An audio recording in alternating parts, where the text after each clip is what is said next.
আমি সিদ্ধান্ত লৈছোঁ যে আমি বৰপেটাত এবাৰ বিজেপি খেলিব। এজিপি এটা সময়ত আজিৰ পৰা 15 বছৰ 20 বছৰ আগত এজিপিৰ প্ৰাসংগিকতা বৰপেটাত আছিল। বৰপেটাত উচ্ছেদ হ'ব, কিন্তু আজিলৈকে বৰপেটাত উচ্ছেদৰ কোনো মানে হেৰি হোৱা নাই। এতিয়ালৈকে এখন বুলডোজাৰো চলা নাই। যদি ভাৰতীয় জনতা পাৰ্টিৰ পৰা ইয়াতে MLA হয়, প্ৰথম কাম উচ্ছেদ হ'ব বুলি আপুনি ভাবে নেকি? আজি 4-5 মাহ উকলি গ'ল, এতিয়ালৈকে জুবিন দাই ন্যায় পোৱা নাই। গৰিমা বৌ ফেচবুকত বিভিন্ন ধৰণৰ পোষ্ট লিখি আছে। বিৰোধীয়েও এই ক্ষেত্ৰত খুব এটা ডাঙৰ ভূমিকা লৈ আছে জুবিন দাৰ ন্যায়ৰ ক্ষেত্ৰত। নমস্কাৰ, BB আছাম লাইভৰ সমূহ দৰ্শকলৈ আমাৰ এক নতুন অনুষ্ঠান ৰাজনৈতিক চৰ্চাত আপোনালোকক স্বাগতম জনাইছোঁ। আজি আমি উপস্থিত আছোঁ বৰপেটা সমষ্টিত, আৰু ইয়াতে বিজেপি ভাৰতীয় জনতা পাৰ্টিৰ পৰা টিকটৰ দাবীদাৰ আমাৰ সকলোৰে চিনাকি মৰমৰ হিৰণ্য দা। তেখেতৰ লগত আমি আজি কিছু সময় কথা পাতিম সমষ্টিৰ বিষয়ে, ৰাজনীতিৰ বিষয়ে। তো দাদা, অনুষ্ঠানলৈ আপোনাক স্বাগতম। নমস্কাৰ, ধন্যবাদ। নাটকনি ৰমন, ধন্যবাদ। তো আগন্তুক বিধানসভা নিৰ্বাচন আপুনিও খুব জোৰেৰে মানে হেৰি কৰি আছে, আমি চাই আছোঁ অনুষ্ঠানবিলাক। তো কি ভাবে বৰপেটাত এইবাৰ প্ৰাৰ্থিত্ব কোনে পাব, BJP নে AGP? আচলতে কি হয়, বৰপেটাত এইবাৰ প্ৰাৰ্থিত্ব আমাৰ বিজেপিয়ে পাব। আমি সম্পূৰ্ণভাৱে একদম মানে এইটো বিশ্বাসী। কাৰণ কিয়, আমাৰ অলপতে আমাৰ মাননীয় মুখ্যমন্ত্ৰী ডাঙৰীয়া আহিছিল বৰপেটাত। আহোঁতে তেওঁক বিভিন্ন ধৰণে প্ৰশ্ন কৰা হৈছিল। আমাৰ ৰাইজৰ ফালৰ পৰা প্ৰশ্ন কৰিছিল যে বৰপেটাত দাদা এইবাৰ কি হ'ব বৰপেটাত এইবাৰ। তেতিয়াওতো মানে সৌজোৰে খুব চবেই শুনাকৈ তেওঁ কৈছিল যে বৰপেটাত এইবাৰ বিজেপি হ'ব, এইবাৰ বৰপেটাত বিজেপি, তেওঁলোকে উত্তৰ দিছিল। তাৰোপৰি আমাৰতো এইবাৰ যিখন মিটিং হৈছিল, মিটিঙতো ৰাইজক মানে উদ্যমিতাৰ যিখন মিটিং হৈছিল ইয়াতে, সেইদিনাখন তেওঁ ৰাইজক উদ্দেশ্যে কৈছিল যে বৰপেটাত এইবাৰ আপোনালোকে বিজেপিক ভোট দিবনে নাই। আমাৰ গোটেই মহিলাখিনিয়ে কৈছিল যে আমি বৰপেটাত এইবাৰ বিজেপিক ভোট দিম। গতিকে মুখ্যমন্ত্ৰী মহোদয়ে হয়তো আমাক এতিয়াতো আৰু যিহেতু টিকেটৰ কথা অহা নাই বা এতিয়া এনেকুৱা কথা অহা নাই, ভাগ বতৰা কথা এতিয়াও ফাইনেল হোৱা নাই, তো তেওঁ আমাক এটা ইংগিত দি গৈছে সেইদিনাখন যে বৰপেটাত এইবাৰ বিজেপিয়ে হ'ব। আৰু তেওঁ নিজে সেইকাৰণে বিজেপিৰ কাৰণে তেওঁ নিজে ভোটৰ কথা ৰাজহুৱা মঞ্চতে নিজে উত্থাপন কৰিছে সেইদিনাখন। সেইফালৰ পৰা বিচাৰোঁ যে আমি ভাবিছোঁ যে এইবাৰ মুখ্যমন্ত্ৰীয়ে আমাৰ ইংগিত দিছে, আমাৰ দলীয় আমাৰ যিখিনি নেতৃবৰ্গ আছে, আমাৰ জিলা পৰ্যায়ত হওক বা ৰাজ্যিক পৰ্যায়ত হওক বা আমাৰ জিলাৰ যিখিনি আমাৰ মানে কৰ্মকৰ্তা আছে বা যিখিনি আমাৰ মানে মানুহ যিখিনি জড়িত হৈ আছে বিজেপিৰ লগত, সকলোৱে এইবাৰ বৰপেটাত বিজেপি বিচাৰিছে। মানে যিখিনি আমাৰ নতুন সমষ্টিত যিখিনি মানুহ এইবাৰ বৰপেটা অন্তৰ্গত হৈছে, সৰ্থেবাৰী নসত্ৰ হৈ যিটো বৃহৎ যিটো বৰপেটা সমষ্টি, বৰপেটা এটা চহৰক আদি কৰি যিটো বৃহত্তৰ যিটো বৰপেটা সমষ্টি, তাৰ গোটেইখিনি ৰাইজে এইবাৰ বৰপেটাত বিজেপিক বিচাৰিছে। কাৰণ কিয়, ইমান আজি যোৱা 10 বছৰে আমাৰ যিটো মূল সুঁতি আছিল বিজেপিৰ, মূল সুঁতিৰ লগত মানে বৰপেটা এতিয়া সংযোগ হ'ব পৰা নাই। এতিয়ালৈকে আমাৰ কংগ্ৰেছৰ বিধায়কৰ তলতে আছোঁ। আমি এতিয়ালৈকে কংগ্ৰেছৰ বিধায়কক দেখা নাই। তাৰোপৰি তাৰ আগতো আমি তেওঁলোকক বিজেপি দুবাৰ সুবিধা পাইছে বৰপেটাত। আমি উন্নয়ন ৰাইজে দেখাই পাইছে। গতিকে যদি মূল সুঁতিৰ লগত যদি আমি থাকিব নোৱাৰোঁ, তেনেহ'লে বৰপেটাৰ উন্নয়ন অসম্ভৱ। আৰু সেই চিন্তা কৰি আমি এইবাৰ নিশ্চিত যে এইবাৰ বৰপেটাত বিজেপি হ'বই। গোটেই ৰাইজে বিচাৰিছে আৰু আমিও বিচাৰিছোঁ, আৰু সেই সূত্ৰে আমি নিজে মানে কাৰ্যক্ষেত্ৰত নামি পৰিছোঁ। তো সমান্তৰালকৈ ইয়াতে AGPও এটা বেলেগ মানে বিজেপিৰ লগত নহয়, তেখেতসকলে একলাগ এটা প্ৰচাৰ চলাই আছে। তো এই ক্ষেত্ৰত আপুনি ভাবে নেকি যে বিজেপি এইবাৰ কাট যাব নেকি ইয়াতে? নহয়, AGP এটা সময়ত আজিৰ পৰা 15 বছৰ 20 বছৰ আগত AGPৰ প্ৰাসংগিকতা বৰপেটাত আছিল। মই নকওঁ যে নোৱাৰোঁ, যে আমাৰ একেখিনি মানুহে সেই সময়ত AGP আমিও কৰিছিলোঁ, AGP সেই সময়ত চবেই AGP কৰিছিল। আজিৰ পৰা 20 বছৰ 25 বছৰ আগত অসম আন্দোলনৰ সময়ত সেই সময়ত যিটো প্ৰেক্ষাপট আছিল, সেই প্ৰেক্ষাপটত আজিৰ পৰা 25 বছৰ 30 বছৰ আগত যিটো মানে সমাজৰ যিটো মানে সেই সময়ত ব্যৱস্থা আছিলে, মানে AGPক মানুহে ছাপোৰ্ট কৰিছিল। কিন্তু বৰ্তমান যিটো আমাৰ পৰিৱেশ বৰপেটাত গঢ় লৈ উঠিছে, আজি যোৱা 10 বছৰত উন্নয়নৰ যিটো ধাৰা আৰম্ভ হৈছে ভাৰতকে ধৰি গোটেই মানে অসমকে ধৰি গোটেই ভাৰতৰ গোটেই ৰাজ্যবিলাকত, সেই উন্নয়নৰ যিটো ধাৰাৰ পৰা মানে আমি বৰপেটাখন বিশেষকৈ আমি আঁতৰি গৈছোঁ। অসমৰ বাকী এখন জিলাৰ তুলনাত মানে বৰপেটা বহুত পিছ পৰি আছে। ওচৰৰ আমাৰ যিবিলাক সৰু সৰু চহৰ আছিল, সেইবিলাক মানে বৰপেটাতকৈ এটা বহুত ডাঙৰ ডাঙৰ চহৰত পৰিণত হৈছে। ইয়াতে কোনো উদ্যোগিক কোনো অনুষ্ঠান নাই, চৰকাৰীভাৱে কোনো এনেকুৱা মানে ডাঙৰ কোনো প্ৰতিষ্ঠান নাই। মানে বৰপেটাত আমাৰ বৰ্তমানলৈকে বৰপেটাত একোৱেই নাই। আপোনালোকে বৰপেটাখন এবাৰ ঘূৰি আহিলে চালে মানে গোটেই পৰিসীমাটো ঘূৰি আহি গম পাব যে বৰপেটাত আমাৰ উন্নয়নৰ নামত জিৰ'। গতিকে সেইকাৰণে আমি ভাবিছোঁ যে আমাৰ এবাৰ AGP আৰু AGPক 10 বছৰ চালোঁ আমি। গতিকে এইবাৰ কিন্তু আমি AGPৰ কথা নাহে। এইবাৰ আমাৰ মানে গ্ৰাছৰুট লেভেলতে আমাৰ কৰ্মী বহুত কষ্ট কৰি কাম কৰি আছে। চবেই আশা যে এইবাৰ বৰপেটাত বিজেপি হ'ব। আৰু AGP এনেকুৱা সংগঠন থকা বুলি মোৰতো মনত নধৰে, কাৰণ তেওঁলোকৰতো সেনেকুৱা ষ্ট্ৰং হয়। তেওঁলোকৰ আগতে আছিল কিবা কিবি, এতিয়া তেওঁলোকৰ সংগঠন বৰপেটাত নাই। আমি নাই বুলিয়ে ভাবোঁ। আৰু গোটেই আমাৰ বিজেপি মানুহ গোটেই আছে বৰপেটাত। গতিকে যিখিনি আমাৰ ভোটাৰ্ছ আছে গোটেইখিনি মতে বিজেপিক বিচাৰিছে। আৰু সেইকাৰণে বিজেপি এবাৰ বৰপেটাত আহিবই মানে এইবাৰ এ জি পিৰ প্ৰাসংগিক নহয় বৰপেটাত এইবাৰ। তো আপুনি যিহেতুকে ক'লে এ জি পিৰ ইয়াতে বৰ্তমান ভূমিকা খুবেই কম, তো আপোনাৰ ভাৰত চৰকাৰ NDA চৰকাৰৰ লগতো অসমৰ পৰা এ জি পি আছে, আৰু অসম চৰকাৰ হিমন্ত বিশ্ব শৰ্মাৰ চৰকাৰতো আজি 5 বছৰ এ জি পিৰ লগত আছে। তো বৰপেটা সমষ্টিত এইবাৰ এ জি পিৰ লগত যদি মিত্ৰতা হয়, আপোনালোকে এ জি পিৰ লগত মিত্ৰতাত থাকিব নে এ জি পিক যদি টিকটটো দিয়ে এইবাৰো পুনৰ বিজেপিয়ে নিজাকৈ ইয়াতে কেণ্ডিডেট দিয়াৰ কিবা সম্ভাৱনা আছে নেকি? নহয়, আমাৰ কি হয় আচলতে আমি মানে মিত্ৰতাৰ ক্ষেত্ৰত আমিয়ে মিত্ৰতা আৰম্ভ কৰিছোঁ আমি মানে এ জি পিৰ লগত। গতিকে আমাৰ মিত্ৰতাত আমি বিগ ব্ৰাদাৰ বুলি কওঁ আচলতে। আমি মিত্ৰতা আমি এ জি পিৰ লগত কৰিছোঁহে, আৰু সেই সময়ত আজিৰ পৰা মানে 5 বছৰ আগৰ যদি মিত্ৰতা আছিলে বা এতিয়াও যদি মিত্ৰতা চলি আছে, সেই সময়ত তেওঁলোকৰ MLA আছিল।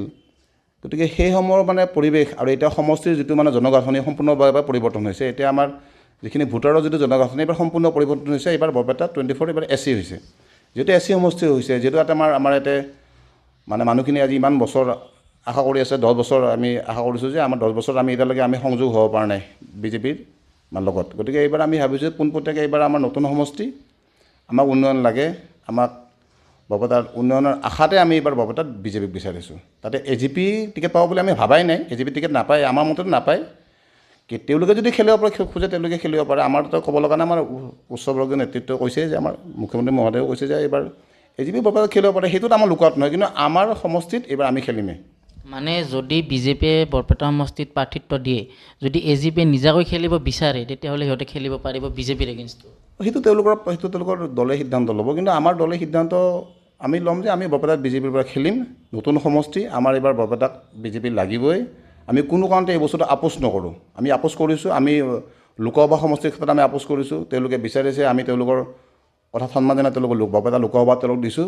বৰপেটা বিধানসভা সেইকাৰণে আমাক লাগে। আমি লোকসভাত আপোচ কৰিছোঁ, তেওঁলোকক আমি আপত্তি কৰা নাই। তেওঁলোকৰ লগত আমি ধুনীয়াকৈ মিলিজুলি আমি নিজে আমাৰ কৰ্মকৰ্তাই মানে সৰ্বাধিক তেওঁলোকক সহায় কৰিছে লোকসভাৰ ক্ষেত্ৰত। যদি এ জি পিও ইয়াতে কেণ্ডিডেট দিয়ে, বিজেপিও দিলে, তেতিয়াহ'লে বিজেপিৰ এগেইনষ্ট এ জি পি হ'ব নে ইণ্ডিয়ান গঠবন্ধন হ'ব? নহয়, এইটো আচলতে মিত্ৰতাপূৰ্ণ বা বন্ধুত্বপূৰ্ণ খেলিম বুলি এবাৰ মুখ্যমন্ত্ৰী মহোদয়ে মানে দুটা তিনিটা এনেকুৱা মানে হেড কৈছে, তেওঁ দুটা তিনিটা চেনেলতো ইণ্টাৰভিউত কৈছে। গতিকে বন্ধুত্বপূৰ্ণ মিত্ৰতা হ'ব পাৰে। আমি হেড খেলিছোঁ, আমাৰ যিখন মিউনিচিপালিটি আছে আমি তাতে বন্ধুত্বপূৰ্ণ আমি খেলিছোঁ আমি। গতিকে আমি বন্ধুত্বপূৰ্ণ হোৱাত আমাৰ আপত্তি নাই, কিন্তু আমি বিজেপিয়ে আমি মানে এবাৰ আপোচ নকৰোঁ। আমাৰ কৰ্মীখিনি এবাৰ আচলতে আপোচ নকৰে, মই নহয় আচলতে, আমাৰ গোটেই কৰ্মীখিনি আপোচ নকৰে, আৰু কৰ্মীখিনিৰ মতে আমি চলিব লাগিব। আমাৰ জিলা, আমাৰ চৰকাৰ, আমাৰ কৰ্মীখিনি মতে চলে। আমাৰ সদায় কৰ্মীক গুৰুত্ব দিয়ে।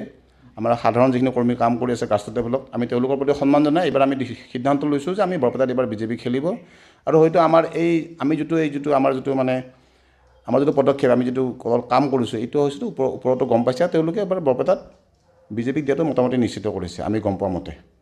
তো বৰপেটা এখন সত্ৰ নগৰী, ইয়াতে আজিলৈকে এটা ৰেল ষ্টেচন নাই, ভাল কোম্পানী অহা নাই এতিয়ালৈকে, য'ত নিবনুৱা সমস্যা খুবেই বৃদ্ধি পাই আছে বৰপেটাত। তো এই ক্ষেত্ৰত কি হ'ব? আচলতে যোগাযোগ ব্যৱস্থাৰ ক্ষেত্ৰত বৰপেটা চহৰখন বহুত পিছ পৰি আছে। যিটো আমাৰ নেশ্যনেল হাইৱে আছে, সেইটো আমাৰ বৰপেটাৰ পৰা 10 কিলোমিটাৰ দূৰলৈ গৈছে। যিটো ৰেলপথ আছে, সেইটো 20 কিলোমিটাৰ দূৰলৈ গৈছে। ইয়াত যোগাযোগৰ বহুত অসুবিধা, আৰু আমি বহুত আমাৰ ৰাইজৰ ফালৰ পৰা বহুত এনেকুৱা চিঞৰ বাখৰ কৰা হৈছে, বহুত আন্দোলন গৈছে, বহুত মানুহ দৌৰাদৌৰি কৰিছে দিল্লীলৈকে। আমি গণ পৰিষদৰ চৰকাৰ আছিল, তেওঁলোকৰ চৰকাৰ আমি চালোঁ, ইমান বছৰ আমি ধৈৰ্য ধৰি থাকিলোঁ, কিন্তু তেওঁলোকৰ চৰকাৰ দিনত একো নহ'ল। আমি বহুত কিবা হ'ব বুলি শুনি থাকোঁ, কিন্তু একোৱেই নহ'ল। বৰপেটাত মানে সম্পূৰ্ণ শূন্য, মানে যোগাযোগৰ ক্ষেত্ৰত আমাৰ উন্নতি একো নহ'ল বৰপেটাত। গতিকে সেইকাৰণে এইবাৰ আমাৰ নিজৰ চৰকাৰ লাগে। নিজৰ চৰকাৰ হ'লে আমি জোৰ দি হ'লেও আমি বৰপেটাত এইবাৰ অন্ততঃ ৰেল লাইনটো, অন্ততঃ এটা মাজেদি যিটো হাইৱে কাম আৰম্ভ হৈছে, ইতিমধ্যে আমাৰ চৰকাৰে ইতিমধ্যে কামটো আৰম্ভ কৰিছে, সেই কামটো পূৰ্ণগতিত হ'ব লাগে। যিহেতু বৰপেটা কৃষিপ্ৰধান জিলা, ইয়াত কৃষিয়ে মেইন আমাৰ এই অঞ্চলটোৰ উৎপাদনৰ যথেষ্ট পাচলিৰ পৰা শস্য বহুত উৎপাদন হয়। তাৰ সত্ত্বেও আমাৰ এটা কোনো ইণ্ডাষ্ট্ৰি নাই, নিবনুৱা সমস্যা মানে সমাধানৰ ক্ষেত্ৰত কোনো উদ্যোগ নাই আমাৰ। গতিকে আমি এজন স্থানীয় বিধায়ক এজন বিজেপিৰ ফালৰ পৰা হ'লে, তেতিয়া আমি বিভিন্ন ধৰণৰ উদ্যোগ প্ৰতিষ্ঠানৰ প্ৰতিষ্ঠাৰ ক্ষেত্ৰত আমি এটা উদ্যোগ ল'ব পাৰিম। তাৰোপৰি আমাৰ ইয়াত যিহেতু আমাৰ কৃষিজাত সামগ্ৰী এটা যথেষ্ট উৎপাদন বহুত বেছি, সেইবিলাকৰ লগত জড়িত আমি ইয়াতে উদ্যোগ স্থাপন কৰিব পাৰি, বা মজুতকৰণ যিটো ব্যৱস্থা, বৈজ্ঞানিক ভিত্তিত যিটো মজুতকৰণৰ ব্যৱস্থা হয় আজিকালি, সেইবিলাক বৰপেটাত আমাৰ পৰ্যাপ্ত নাই। তাৰ ফালৰ পৰা আমাৰ যিজন মানে বিধায়ক আছে তেওঁলোকৰ এইবিলাক কোনো কাণ সাৰ নাই। গতিকে আমি ভাবিছোঁ আমাৰ নিজৰ এজন বিধায়ক হ'লে আমি কৃষিৰ লগত জড়িত যিবিলাক আমাৰ মানে যিবিলাক ইণ্ডাষ্ট্ৰি আমাৰ গঢ় লৈ উঠিব পাৰে। বৰপেটাত বহুত সুবিধা আছে, বৰপেটাত বহুত সুবিধা আছে, সুযোগ আছে, কিন্তু তথাপিতো বৰপেটাত একো কৰিব পৰা নাই। সেইকাৰণে বৰপেটাত এবাৰ বিজেপিৰ চৰকাৰ লাগে। কাৰণ কিয় আমি তেতিয়া পোনপটীয়াভাৱে আমি সকলো কথা আমি চৰকাৰত জড়িত হৈ আমি আলোচনা কৰি বৰপেটাত উন্নয়নৰ ধাৰাত আমি বৰপেটাত নিব পাৰোঁ, সেয়া আমাৰ আশা। বৰ্তমান অসমত আজি 2 বছৰ ধৰি উচ্ছেদ চলি আছে। উচ্ছেদক লৈ মুখ্যমন্ত্ৰী একদম তৎপৰ হৈ আছে যে ম্যাদহে দিব লাগে। তো অসমত সত্ৰ নগৰী বুলি ক'লে বৰপেটা জনা যায়। তো আজি 2 বছৰ ধৰি মুখ্যমন্ত্ৰীৰ বিভিন্ন প্ৰেছ মিট হওক বা সেইদিনা বৰপেটাত আহিও কৈ গৈছে যে বৰপেটাত উচ্ছেদ হ'ব, কিন্তু আজিলৈকে বৰপেটাত উচ্ছেদৰ কোনো হোৱা নাই এতিয়ালৈকে। এখন বুলডোজাৰো চলা নাই। যদি ভাৰতীয় জনতা পাৰ্টিৰ পৰা ইয়াতে MLA হয়, প্ৰথম কাম উচ্ছেদ হ'ব বুলি আপুনি ভাবে নেকি? এইটো নিশ্চিতভাৱে আচলতে আমাৰ এইটো 3 ৰাজ্যৰ বন্দনী থান বৰপেটা। আমাৰ গোটেই অসমৰ নহয়, আচলতে ভাৰতৰ মানচিত্ৰতে বৰপেটা এটা সুকীয়া স্থান আছে। ইমান আজি 500-600 বছৰে বৰপেটা আমাৰ গুৰুজনাৰ যিটো সভ্যতা সংস্কৃতি, যিখিনি সংস্কৃতি আমাৰ ধৰ্মীয় সংস্কৃতি আছে, এইখিনি আমাৰ সত্ৰই বহন কৰি আহিছে। আৰু অসমৰ যিখিনি সত্ৰৰ লগতে বৰপেটা সত্ৰৰ যথেষ্ট ভূমিকা আছে। কিন্তু বৰপেটা সত্ৰৰ যিবিলাক মাটি আছিল, আগৰ যিবিলাক ৰজাৰ দিনীয়া যিবিলাক মাটি আছিল, যিবিলাক আমন্ত্ৰণ হৈছিল সেই সময়ত, যিবিলাক 500-600 বছৰ আগত বা 200-300 বছৰ আগত, সেই মাটিবিলাক খণ্ডযুক্ত মানুহে আজি বহুত বছৰ ধৰি দখল কৰি তেওঁলোকে তাতে চলাই মেলি তেওঁলোকে দখল কৰি তাতে খেতি বাতি কৰি খাই আছে। গতিকে এই সম্পৰ্কে আজি বহুত বছৰ ধৰি 10 বছৰ 15 বছৰ আগৰ পৰা এইবিলাক বহুত আলোচনা বিলোচনা চলি আছে। কিন্তু আমাৰ চৰকাৰ অহাৰ পাছতহে উচ্ছেদৰ কথাটো আহিছে। আৰু আমি বিচাৰোঁ যে বৰপেটাত যদি বিজেপিৰ যদি এজন যদি বিধায়ক থাকে, তেনেহ'লে উচ্ছেদ বৰপেটাত প্ৰথম কাম আৰম্ভ হ'ব বৰপেটা উচ্ছেদৰ জৰিয়তে। কাৰণ মুখ্যমন্ত্ৰী মহোদয়ে গোটেই অসমতে উচ্ছেদৰ কাম আৰম্ভ কৰিছে, খালি বৰপেটাত হোৱা নাই। কাৰণ আমাৰ বৰপেটাত এতিয়াতো কংগ্ৰেছৰে বিধায়ক আছে, তেওঁক আমি দেখা নাই, তেওঁৰ মুখে দেখি পোৱা নাই আজিলৈকে। তেওঁ আজি চহৰত আজিলৈকে দেখা পোৱা নাই। তেওঁ ক'ত থাকে কি কৰে তেওঁ জানে, আমি সমষ্টিবাসী তেওঁক আজিলৈকে দেখা পোৱা নাই। গতিকে বৰপেটাত এইবাৰ যদি বিজেপি বিধায়ক আহে, প্ৰথম কামটোৱে হ'ব, আমাৰ প্ৰায়ৰিটি বেচিছত প্ৰথম কামটোৱে হ'ব যে বৰপেটাত উচ্ছেদ আৰম্ভ হ'ব লাগে। আৰু যিমান মাটিখিনি বেদখলমুক্ত কৰি সেই মাটিবিলাকক আমাৰ বিভিন্ন ধৰণৰ আমাৰ অনুষ্ঠান প্ৰতিষ্ঠান দান দি তেওঁলোকে তাতে খেতি বাতি বা এনেকুৱা বিভিন্ন ধৰণৰ ব্যৱসায় বাণিজ্য কৰি খাব পাৰিব। কিন্তু আমাক উচ্ছেদটো হ'বই লাগিব, আৰু সেইকাৰণে আমাৰ বৰপেটাত এজন বিধায়ক লাগে। এই কামটো আগতে এবাৰ হৈছিল, এইটো ৰেকৰ্ডেড নহয় বস্তুটো, কিন্তু সেইমত কিবা জোৰ চলিছিল উচ্ছেদৰ কাৰণে। কিন্তু সেইমত আমাৰ সংযোগী দলৰ সহযোগী দলৰ বিধায়ক আছিল তেওঁ, কিন্তু সেইমত বস্তুটো ইমান জোৰদাৰকৈ নুঠিল। যিমান আমি জোৰদাৰ হিচাপত উচ্ছেদৰ কামটো হ'ব লাগিছিল, সেই কথাটোৱে পৰি থাকিল। গতিকে সেইকাৰণে আমাক এইবাৰ যিহেতু আমাৰ অসমত এইবাৰ হিমন্ত বিশ্ব শৰ্মাৰ ডাঙৰীয়া যিখন চৰকাৰ আছে, বিজেপি যিখন চৰকাৰ আছে, গতিকে তত্বাৱধানত আমি এইবাৰ প্ৰথম বৰপেটা উচ্ছেদ কাৰ্য কৰিমেই। আৰু বিজেপিৰ বিধায়ক আমাক সেইকাৰণে লাগে বৰপেটাত। তো আজিৰ পৰা কিছুদিন আগতে AGPৰ প্ৰতিষ্ঠা দিৱস আছিলে। তাতে অতুল বৰাই এটা ইনডাইৰেক্টলি কথা কৈছে যে, ডাইৰেক্টলি কোৱা নাই, ইনডাইৰেক্টলি কৈছে যে AGPয়ে উচ্ছেদক অকণমান কৰি চায়। তেখেতসকলে যিহেতুকে আঞ্চলিক দল, তো অসমৰ প্ৰতিটো জাতি জনগোষ্ঠীৰ লগত তেখেতসকল মিলি থাকিব বিচাৰে। যদি বৰপেটা সমষ্টিত পুনৰ AGPৰ MLA হয়, আপুনি ভাবে নেকি ইয়াতে 5 বছৰৰ কাৰণে উচ্ছেদটো আকৌ ৰৈ যাব পাৰে বুলি? বৰপেটাততো AGPৰ MLA নহয়, এইটোতো আৰু আমি সেইটো কথাত আমি একমত। বৰপেটাত আমি AGPৰ MLA নহয়, বৰপেটাত আমাৰ বিজেপিৰ MLA হ'ব। তেওঁলোকে আমাক সহযোগ কৰিব। বেয়া দিনত আমি তেওঁলোকক সহযোগ কৰিছোঁ। আমাৰ যেতিয়া আমি লোকসভাত তেওঁলোকক সহযোগ কৰিছোঁ, গতিকে তেওঁলোকে আমাক বিধানসভাত সহযোগ কৰক। তেওঁলোকক সেই বিষয়ে মিত্ৰতা আমি সেইকাৰণে কৰিছোঁ। অকল সদায় তেওঁলোককে আমি আস্থান দিবৰ কাৰণে মিত্ৰতাৰ কাৰণে, কেতিয়াবা তেওঁলোকে আমাক এৰি দিব লাগিব, কেতিয়াবা আমি তেওঁলোকক এৰি দিম। এইবাৰ তেওঁলোকে আমাক এৰি দিব লাগিব বৰপেটা, প্ৰথম কথা। আৰু যিহেতু আঞ্চলিক দল, তেওঁলোকে হয়তো যিখিনি মুছলিম ভোটাৰ আছে, তেওঁলোকৰ প্ৰতি এটা চব কৰ্ণাৰ থাকিব পাৰে AGPৰ। সেইটো আমাৰ ইমান লুকআউট নহয় বস্তুটো, আমি গুৰুত্ব দিব লগা বিষয় নহয়। কিন্তু আমাৰ মেয়াৰ বিৰোধী যিটো অভিযান আৰম্ভ কৰিছে হিমন্ত বিশ্ব শৰ্মা ডাঙৰীয়া, আমি তেওঁক তেওঁক সমৰ্থন জনাইছোঁ। আৰু ভৱিষ্যতে বৰপেটাত হ'ব লগা যিমান উচ্ছেদ কাৰ্য হ'ব, তাতে আমাৰ বিজেপিৰ, আমাৰ চৰকাৰৰ ফালৰ পৰা, আমাৰ জিলাত আমাৰ কাৰ্যকৰ্তাৰ তৰফৰ পৰা আমি সম্পূৰ্ণ তেওঁক সহযোগ কৰিম। আমাৰ বৰপেটা সমষ্টিত যদি বিজেপিৰ বিধায়ক আহে, তেওঁ সম্পূৰ্ণ সহযোগ কৰিব। আৰু তেওঁলোকৰ তত্বাৱধানত এইবাৰ বৰপেটাত উচ্ছেদ কাৰ্য আৰম্ভ হ'বই। বৰ্তমান এটা ডাঙৰ বিষয় জুবিন দাৰ ন্যায়। আজি 4-5 মাহ উকলি গ'ল, এতিয়ালৈকে জুবিন দাই ন্যায় পোৱা নাই। গৰিমা বৌ ফেচবুকত বিভিন্ন ধৰণৰ পোষ্ট লিখি আছে। বিৰোধীয়েও এই ক্ষেত্ৰত খুব এটা ডাঙৰ ভূমিকা লৈ আছে জুবিন দাৰ ন্যায়ৰ ক্ষেত্ৰত। তো ভাৰতীয় জনতা পাৰ্টীৰ চৰকাৰে জুবিন দাক ন্যায় দিব পাৰিবনে? এশবাৰ এইটো ন্যায় দিয়া চৰকাৰে আমাৰ যিখিনি কৰিব পাৰে তাতকৈ বহুত যথেষ্ট তেওঁ গুৰুত্ব সহকাৰে কথাখিনি লৈছে। আৰু সেইমতে চৰকাৰে ন্যায়ৰ যিটো প্ৰক্ৰিয়া, সেইটো আৰম্ভ হৈছে ইতিমধ্যে। কিন্তু চৰকাৰে অন্ততঃ কিছুদিন ধৈৰ্য ধৰিব লাগিব, ৰাইজে অলপ ধৈৰ্য ধৰিব লাগিব। চৰকাৰৰ ফালৰ পৰা যিখিনি কৰিব লাগে চৰকাৰে যৎপৰোনাস্তিৰ পৰা কৰি আছে, আৰু আমিও বিচাৰোঁ যে জুবিনে ন্যায় পাব লাগে। কিন্তু যিটো প্ৰক্ৰিয়াটো এটা সময় লাগে, এইটো এটা সময়সূচীৰ ভিতৰতে সমাপ্ত হ'ব, আৰু আমি বিচাৰোঁ যে অতি সোনকালে সমাপ্ত হ'ব। ৰাইজে অলপ অপেক্ষা কৰক, ধৈৰ্য ধৰিছে আৰু 2 দিন ধৈৰ্য ধৰক। এই গোটেই আমি বিচাৰোঁ যে গোটেই প্ৰক্ৰিয়াটো সোনকালে সমাপ্ত হ'ব আৰু জুবিন গাৰ্গে ন্যায় পাব। আমি তেওঁলোকৰ লগত একমত এই কথা। ইলেকশ্যনৰ সময়ত জুবিন দাৰ ন্যায়ৰ ক্ষেত্ৰত এইবাৰ ভাৰতীয় জনতা পাৰ্টীৰ আসন কমিব বুলি ভাবে নেকি? নাই, সেনেকুৱা কথাই নাই। আচলতে আসন বাঢ়িবহে। জুবিন গাৰ্গক যিমান সন্মান দিব লাগে চৰকাৰে সম্পূৰ্ণ সন্মান দিছে। তেওঁৰ সমাধি ক্ষেত্ৰৰ কাৰণে চৰকাৰে মুখ্যমন্ত্ৰী মোদী নিজে থাকি সেইকেইদিন গোটেই ঘূৰি পকি তেওঁৱে গোটেই সমাধিৰ স্থান মানে নিৰূপণ কৰি সেইমতে তাতে কাম আৰম্ভ হৈছে। চৰকাৰৰ বিভিন্ন ধৰণৰ প্ৰজেক্ট ইয়াত মানে গ্ৰহণ কৰা কথা চিন্তা চৰ্চা চলি আছে। গতিকে জুবিন গাৰ্গক যিখিনি ন্যায় দিব লাগে আমাৰ চৰকাৰৰ ফালৰ পৰা সম্পূৰ্ণ দিছে, আৰু বহুতখিনি কাম বাকী আছে। হয়তো সেইখিনি কামো সোনকালে শেষ হ'ব। তো এটি লাষ্ট প্ৰশ্ন আছিলে, বৰপেটা জিলা এখন হৈছে আমাৰ সত্ৰ নগৰী হিচাপে কোৱাৰ পিছতো বৰপেটাত আজিৰ দিনটোত মানে বাহিৰত বৰপেটা বুলি ক'লে এটা মিয়া শব্দ আহে, যিটো অগ্ৰসন আজি খুবেই বৃদ্ধি হৈছে বৰপেটাত। চোৰ ডকাইত গোটেইখিনি বৰপেটা, তো জেহাদী বৰপেটা, য'তেই এৰেষ্ট হয় নাম ওলায় বৰপেটা। আজি দিল্লীৰ এটা ভিডিঅ' ভাইৰেল হৈ আছে, খুবেই ৰহংগীয়াখিনি ক'ৰ পৰা কাহাছে আয়ে হোৱা আপ বৰপেটা। তো এই ক্ষেত্ৰত অগ্ৰসনৰ ক্ষেত্ৰত ভাৰতীয় জনতা পাৰ্টীৰ ভূমিকা কি হ'ব?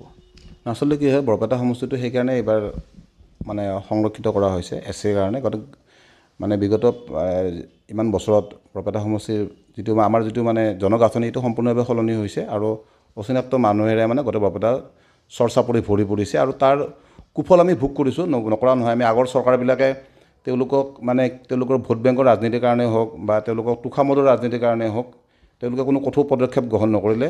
তাৰ কাৰণে আজি বৰপেটাত মানে বাহিৰৰ পৰা মানুহ আহিলে গম পাব যে এইটো আল্টিমেটলি ইয়াত মানে মুছলিম আচলতে নহয়, মিয়াৰ সম্প্ৰদায়ৰ যিখিনি মানুহ তেওঁলোকে গোটেই আগ্ৰাসন কৰিছে, গোটেই সমস্ত চাৰিওফালে তেওঁলোকে চানি ধৰিছে। গতিকে ইয়াৰ পৰা উদ্ধাৰ কৰিবৰ কাৰণে আমাৰ মাননীয় যশস্বী মুখ্যমন্ত্ৰী মানে হেমন্ত বিশ্ব শৰ্মা ডাঙৰীয়াই তেওঁ বহুত উদ্যোগ লৈছে, আৰু তেওঁৰ মানে কষ্টৰ ফলতে আমি বৰপেটা সমষ্টিত এইবাৰ SC পাইছোঁ। 24 এইবাৰ বৰপেটা SC সমষ্টি হৈছে, আৰু সমষ্টিটো ৰিজাৰ্ভ কৰাৰ মুখ্য কাৰণটোৱেই হ'ল যে ইয়াত মানে মানুহখিনিক নিৰাপত্তাৰ বা সুৰক্ষা দায়িত্ব ল'ব লাগিব চৰকাৰে, আৰু সেই চৰকাৰে এই সুৰক্ষা দায়িত্ব লৈয়ে এইবাৰ বৰপেটা সমষ্টিত SC ৰিজাৰ্ভ কৰিছে। গতিকে আমাৰ এজন বিজেপিৰ বিধায়ক থাকিলে আমি 10 বছৰ 15 বছৰ 20 বছৰ যি শাসনকাল গ'ল বেলেগ চৰকাৰৰ, তেওঁলোকক দেখা পাইছোঁ আমি যে তেওঁলোকে আমাৰ কোনো দায়িত্ব লোৱা নাই, বা তেওঁলোকে তোষামোদৰ ৰাজনীতিৰ কাৰণে বা তেওঁলোকৰ ভোট বেংকক ৰক্ষাৰ কাৰণেই হওক তেওঁলোকে কোনো কঠোৰ ব্যৱস্থা লোৱা নাই। সেইকাৰণে আমাক এজন মানে বৰপেটাৰ এজন বিধায়ক লাগে, বিজেপিৰ পৰা এজন বিধায়ক লাগে, যাৰ মানে নিৰ্দেশত বা তাৰ চৰকাৰৰ লগত জড়িত হৈ তেওঁ কঠোৰ পদক্ষেপ গ্ৰহণ কৰিব, আৰু এই যিবিলাক চোৰ ডকাইত কিবাকিবি যিবিলাক সমস্যা হৈ থাকে এইবিলাক মানে কঠোৰ হাতেৰে দমন কৰিব লাগিব, আৰু সেইকাৰণে আমাক বৰপেটাত এজন বিজেপিৰ বিধায়ক লাগে।